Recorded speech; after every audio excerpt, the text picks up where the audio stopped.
Bonjour. Pour le moment, est-ce que c'est l'assurance d'une grosse équipe Marseille en Ligue des Champions? Oui, non, ou vous nuancez, regardons vos ardoises. Ça dit quoi? Ça dit oui pour Alicia, ça dit oui pour le Tanzi, ça dit oui avec point d'exclamation pour Benoît Tremolinas. Ah, ça dit non pour Karine Galli, ça dit oui pour Mickaël Sorasso, ça dit oui pour Jérémy. Et moi, je vais vous dire, j'ai un petit truc qui me plaît bien en émission, c'est quand Karine, elle est seule contre le reste du monde. Et là, je ne vais pas vous laisser commencer, vous les écoutez, puis après, vous viendrez tous les prendre. Mais McCourt a annoncé qu'il mettait combien? Mais attendez, gardez des... raté un truc un comme petit Carlo, teasing. Magnifique, elle fait déjà son petit teasing, oh, je me régale. Benoît, commencez. Pourquoi c'est l'assurance d'une grosse équipe et de l'ambition pour l'OM? Ah non, c'est la question. Rien, mais, on a assuré de rien. Mais par contre, moi, là, vous me répondez oui à une question assumée. Petit bras. Ce qui me rend confiant pour la suite à l'Olympique de Marseille, c'est tout simplement Mehdi Benassia. Voilà. S'il n'y avait pas Mehdi Benassia, s'il y avait eu encore Pablo Longoria. Il est toujours là, Pablo Longoria. Mais là, c'est Benassia qui convainc les joueurs, qui s'occupe du sportif. Longoria, il prenait des joueurs, il les faisait partir, il revenait. Moi, je pense que Benassia, il veut construire un projet. Et là, son projet, c'était de se qualifier en Champions League. Il l'a fait. D'ailleurs, il l'a vu, il était très éprouvé par la pression parce qu'il a mis beaucoup de lui-même dans cette saison. Il a réussi qu'il va garder Rabiot. Il a réussi à convaincre des joueurs de venir à l'Olympique de Marseille. Si on nous avait dit que Rabiot, Hochberg, Greenwood seraient venus à l'OM, on ne l'aurait pas cru. Il l'a fait. On parle de plus en plus de joueurs. Alors, je ne sais pas si ça va se faire, de Aymeric Laporte. Je pense qu'il a bien ciblé le secteur où il fallait recruter. Derrière. Je pense aussi qu'il va réussir à convaincre à Rabiot de rester. Je ne suis pas certain que Greenwood restera à l'Olympique de Marseille s'il y a une belle offre. Mais en tout cas, je sais qu'il va construire cette équipe. Il va surtout bien l'équilibrer. Voilà, cette saison, on a surtout parlé du secteur défensif où c'était compliqué. Moi, je pense que Benassia, c'est quelqu'un de très intelligent, qui connaît très bien le football. Il va bien équilibrer cette équipe de l'Olympique de Marseille pour les prochaines, pour qu'elle puisse faire de bonnes choses en Champions League. Moi, je suis convaincu. Les pistes, il y en a très peu qui filtrent, comme souvent à l'OM, ils arrivent à avancer un petit peu masqué. Loïc Tanzi pourra dire ce qu'il pense. On a regardé la presse, on a vu ce qui tombait. Aymeric Laporte, évidemment, ça revient souvent. Il y a Medina, apparemment, il veut venir à l'OM. Il l'a dit à Balerdi. Kivior, ça a été cité à un moment donné. Et puis derrière, les rumeurs sur deux joueurs polyvalents. Ben Sebaini qui peut jouer latéral et central et Boscagli donc qui peut jouer milieu de terrain. Lui est défenseur. Loïc, je vois que vous hochez la tête. Ah oui, parce que franchement, c'est pas mal, hein, Loïc. Bah oui, c'est bien quand même. Franchement, non mais si Medina ou Kivior signe à l'Olympique de Marseille, c'est pas mal. Kivior, il vient d'être titulaire avec Arsenal en demi-finale de Ligue des Champions. Medina, il a connu la Ligue des Champions avec Lens et on connaît en plus sa grinta et ça pourrait marcher à l'OM. Oui, tous ces clubs-là, tous ces joueurs-là sont... C'est des noms qui vous reviennent aux oreilles? Tous, ouais, tous. Après, il y en a deux, il y en a 7 sur la liste, il y en a 2 qui ne sont pas sortis, et donc on ne connaît pas les noms encore, et le club ne veut pas les dévoiler pour l'instant. Mais ça va être très loin. Medina, par exemple, il a déjà une offre contractuelle de l'Olympique de Marseille, et une offre qui va partir à Lens dans les prochains jours. Mais alors, est-ce que, par exemple, Medina, que j'aime beaucoup, c'est une vraie plus-value pour jouer avec ce qu'ils ont aujourd'hui, oui, quand même. Non, mais voilà, mais c'est la seule... Mais je vous pose une question. Aujourd'hui, oui. Ouais. Oui, oui, surtout ça dépend en fait comment ils vont jouer. Ah bah donc vous voyez que c'est une grosse équipe. Mais non, mais excusez-moi, il ne faut pas qu'un joueur. Ah bah non, mais il me dit qu'il y a une liste de 7 joueurs. Oui, non, mais d'accord, mais donc si vous me dites que McCourt, il remet encore plein de sous, très bien. Mais aujourd'hui, Marseille n'a pas une équipe pour être compétitive en Ligue des Champions, donc il faut qu'il se renforce absolument derrière top 24, et devant. Non Comment top 24, c'est suffisant. Pour aller en barrage. Faire barrage quand même. Oui, ah oui. Là, non, le but, c'est de faire mieux, même si la Ligue des Champions a évolué en termes de système, que leurs dernières campagnes qui ont été très mauvaises. Oui. Donc il faut que Marseille marque le coup en revenant. La dernière fois qu'ils sont revenus en Ligue des Champions avec Villas-Boas, ça avait été un échec. Là, il faut que ça fonctionne. Après le grand attaquant, la grosse équipe pour Faro. Mais alors tiens, vous avez la main, je vous la donne maintenant. Mais allons-y. Allons-y, Popcorn. Pourquoi c'est pas l'assurance d'une grosse équipe? En fait, comment vous pouvez vous assurer avant même d'avoir les noms? C'est complètement lunaire votre question en fait. Parce qu'ils ont des sous de Ligue des Champions, ils vont avoir 40 ou 50 millions. Il faut plus que 40 ou 50 millions, donc il faut savoir combien McCourt va donner. Et il faut se renforcer derrière. Effectivement, Medina, c'est une très bonne idée, surtout s'il joue encore avec des pistons qui sont hauts. Medina, c'est parfait. C'est un joueur compatible Marseille, c'est un bon joueur, mais c'est pas suffisant. Un seul défenseur, il en faut plus. Et devant, tu n'as pas de neuf. Je veux dire, Gouiri n'est pas un neuf. Il a dépanné. Une belle saison, Gouiri. D'accord, mais il a dépanné un neuf. Vous êtes sûr qu'en Ligue des Champions, il a le niveau? Non, mais j'étais pas sûr que Dembélé allait mettre 35 buts. Et dans tous les cas, Gouiri, c'est pas suffisant. Vous ne pouvez pas avoir une saison en Ligue des Champions avec seulement Gouiri. Il faut le retour de Payet, comme le dessine Faro, c'est non, évidemment. Donc là, pour vous, vous êtes sur l'argent. Karine a raison, c'est le nerf de la guerre. L'argent, c'est le nerf de la guerre. Après, ils vont vendre. Luis Enrique va partir certainement. On ne sait pas encore où, peut-être à l'Inter. Cher en plus. On parle de cher. Après, je suis très surpris qu'il part pour 30 millions d'euros à l'Inter, vu les finances de l'Inter. Mais bon. Enfin, s'il part pour 30 millions d'euros, c'est. Là, on l'emmène en voiture. Non, mais c'est ce qui Marseille-Milan, c'est pas très loin, ça se fait en voiture. Sur le 11, justement, type de Marseille, on a repris les informations du journal L'Équipe qui sont parues ce matin. Et on a regardé justement qui peut rester, qui pourrait partir. Il n'y a rien de sûr. Mais en tout cas, il y a des tendances. Si on regarde ce 11 de l'équipe de Marseille, on a pris en tout cas les joueurs qui jouent le plus souvent dernièrement. Il y a 3 joueurs que vous voyez en couleur bleu foncé. C'est ceux qui pourraient partir. Luis Enrique, vous l'avez dit, en ailier gauche, en haut à gauche, donc pisté par l'Inter. Rongier au milieu de terrain, il n'y a rien qui est sûr sur sa prolongation.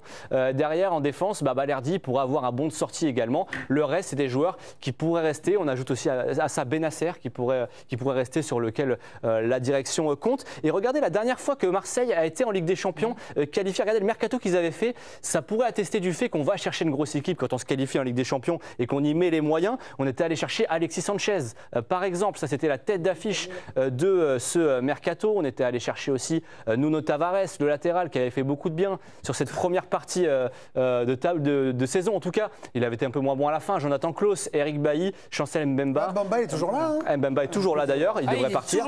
Et Jordan Verretou, des joueurs qui avaient été importants en tout cas à ce moment-là pour le club. Mais ça n'avait pas suffi pour sortir de la phase de groupe. Ouais, alors là, maintenant, vous avez raison. Ça a changé. C'est vrai que les dernières campagnes n'étaient pas glorieuses en Ligue des Champions. Là, il n'y a pas de raison qu'ils ne nous fassent pas honneur en top 24 au moins, ou top 16, espérons-le. Mais ça dépend des sous, après, de l'argent. Une grande saison, c'est une grosse équipe, c'est être plus proche du PSG. Voilà, moi c'est plutôt tout ça que je souhaite à notre championnat, qu'il ne soit pas en train de fêter une Ligue des Champions. J'ai envie que le deuxième, le troisième aille chercher un peu le Paris Saint-Germain pour le titre et puis la Ligue des Champions. Après, c'est une question de moyens. Maintenant, je crois que j'ai l'impression que les joueurs aiment venir jouer à l'OM. Par exemple, vous, quand vous voyez qu'un Rabiot ou un Heuberg vient à Marseille, ça se passe bien avec la Ligue des Champions, le gars vous appelle, vous les connaissez, il hésite entre 2-3 clubs. Est-ce que ça peut servir d'avoir ces garçons? Oui, j'imagine, bien sûr. Rabiot qui vient là, c'est quelque chose. En plus, Rabiot, il a annoncé qu'il voulait plus ou moins rester, j'ai l'impression. Je peux comprendre. Après, il va peut-être pas gagner de titre avec Marseille, mais il veut jouer à la Ligue des Champions avec Marseille. Donc oui, c'est Heuberg et lui, 2 joueurs très importants qui sont là. Ça peut rassurer d'autres joueurs qui pourraient venir. Et ouais, moi l'effectif que je veux voir, c'est celui qui va aller ticher le Paris Saint-Germain. Pour vous montrer l'ambition de l'OM sur le marché, il ne viendra pas. Mais il cherche des joueurs aussi libres pour avoir des bonnes opportunités. Et ils se sont renseignés sur Leroy Sané, qui est au Bayern Munich, qui est en fin de contrat au Bayern Munich. Mais ça prouve quand même que, même s'il est libre, en salaire c'est énorme quand même au Bayern Munich, que l'OM a quand même des ambitions sur le marché des transferts qui sont quand même très élevées aujourd'hui. Essayer de faire venir, même ne serait-ce que de contacter un joueur comme ça pour le faire venir. Si tu n'as pas un petit peu d'argent pour lui mettre un gros salaire, sur le défenseur central, par exemple, ils peuvent mettre entre 2 et 2,5 millions net, ce qui est quand même 5 millions bruts pour un club comme l'OM. Il en faut plus qu'un de défenseur, t'es d'accord? Quand même pour un club comme l'OM, arriver à mettre des salaires comme ça. McCourt, il va mettre son argent, il va remettre de l'argent. Il en met déjà, il va remettre de l'argent tout le temps. Il passe son temps à mettre de l'argent. Oui, il en met, quand même. C'est un club qui perd de l'argent, l'OM, aujourd'hui. Mais alors, il y en a un qui s'est révélé, quand même, moi, je trouve, même si on connaissait son immense talent, on l'avait vu mettre des buts fantastiques, notamment au Parc, c'est Amine Gouiri, quand même. J'ai même vu sur les réseaux sociaux, j'ai vu des supporters parler d'homme providentiel. Alors certains diront que c'est peut-être trop fort, mais en tout cas son adaptation à l'OM, elle a été express. Pour preuve, 2 jours après son arrivée, donc on rappelle qu'il était arrivé en janvier en provenance de Rennes pour 22 millions d'euros. 2 jours plus tard, il entre en jeu dans l'Olympiakos, qui est quand même un des matchs les plus importants de la saison pour Marseille. Il brille de suite avec une passe décisive pour Mason Greenwood. Les premiers buts, ils arriveront très vite aussi, avec un doublé face à Saint-Etienne pour son 3e match sous les couleurs de l'OM, déjà adopté par les supporters. Quand Marseille est sous pression fin avril avec ses concurrents directs qui mettent la pression pour la course à la Ligue des Champions, et c'est lui qui fait respirer tout le monde grâce à son talent notamment avec un triplé face à Brest. Et parmi ces 3 buts inscrits face à Brest, ce but d'exception, son retourné acrobatique est le plus beau but de la saison par ses pairs au trophée UNFP. Donc Amine Gouiri, c'est aussi un joueur qui marque la Ligue 1. Le Marocain qui a attribué attribué une large part de ses progrès et de sa bonne dynamique à Roberto De Zerbi, même s'il est encore conscient de sa marge de progression. On l'écoute. Comme je dis souvent, je prends énormément de plaisir à jouer, mais le coach il me laisse totale liberté, mais il veut que je sois encore plus un tueur devant les cages.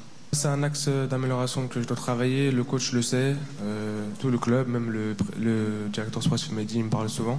Donc c'est quelque chose que je dois améliorer et je pense que je suis dans le bon club avec le bon coach parce que c'est un coach qui ne me lâche pas, qui est très exigeant avec moi. Il me laisse pas le temps de m'endormir, donc c'est bien pour moi. Et à chaque entraînement, à chaque match, je suis concentré. Et la semaine, quand tout se passe bien, donc le week-end, c'est plus facile, on arrive plus serein. Pardonnez-moi, j'aimerais juste rectifier, international algérien, évidemment, et non marocain. Et puis, il a été encore une fois décisif face au Havre avec ce doublé. Donc, c'est vrai que ces 6 mois ont été extrêmement bénéfiques. Et De Zerbi adore son profil. Ouais, c'est vrai quand même qu'il a fait une fin de saison. Typiquement, Benoît, vous le gardez, Gouiri, pour les ambitions de l'année prochaine. Là, il a gagné sa place, le droit d'être à la lutte pour le 11 titulaire ou même titulaire. Je me souviens, on s'était interrogé sur sa capacité à être régulier et à enchaîner les bons matchs. On se souvient qu'il avait fait des très bons matchs dès le début et qu'à Rennes, souvent, on disait que voilà, c'est toujours c'était courant alternatif. Voilà, c'est toujours très bien sur les premiers matchs et ensuite c'est plus compliqué. Là, il était régulier quasi sur cette deuxième partie de saison.